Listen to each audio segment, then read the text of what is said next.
Or nadugyutin. Poking ina ka. Mas huwag kang magpapansin sa akin, ha. Putang ina mong alipin ka lang ni Whistle. Putang ina, para ka namang sino dyan. Gusto mo pa extra? Gusto mo pa extra? Tangina mo, ha. Feeling sikat ka ding tarantado ka, eh. Alipin ka lang, boy. Kaya wag ka na papansin sa amin, okay?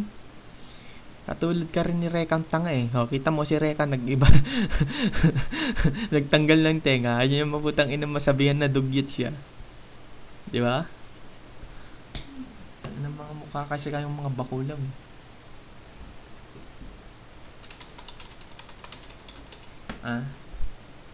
Ano?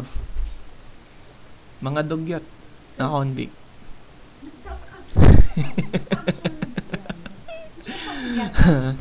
Kahit kasi malugo mga to, eh.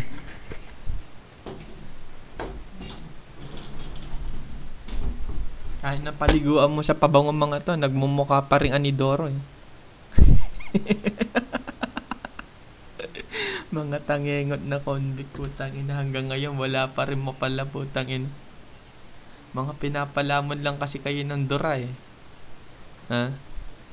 Ano mga convict? Ako naman kayo dyan, putang ina. Wala ba si Whistle na tanga? O nandyan, putang ina, nag-i-stay playing dead lang. Putang ina, namumukha kayong kuto ng Yahoo, putang ina nyo. Gusto nyo ng kumot? Putang ina nyo, mga mukha kasi kayong mga anidoro, eh. Putang ina nyo, hindi pa kayo binumura nyan, ha?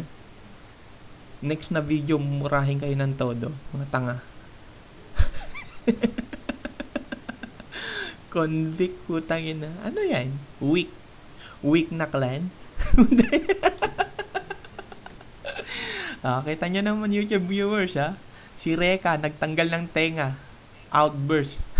At itong si Stanley, putang ina, nagpapaliwanag.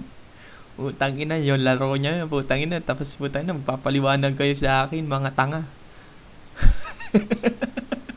You can kiss my ass, boy. Putang ina nyo, mga kadiri kayo, eh. Putang ina nyo, mga mukha kasi kayong mga kuto, eh. Mga pulubyang puta. Ano? Kuha mo. Tarantado kang poking ina mo, eh. Tama na yan. Video na naman yan. Putang inang yan. Evidence number 2.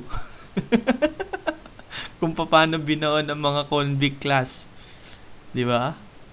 Ang kadiri ng Yahoo. Kayo na lang, putang ina. Mag-apply na lang kayo para sa janitor ng YMSG para naman may silbi kayo, putang ina. Hindi yung lagi kayong binabanatan, putang ina. Hanggang ngayon, putang ina, weakest link pa rin kayo. Ito na lang. Putang ina, declared, ha.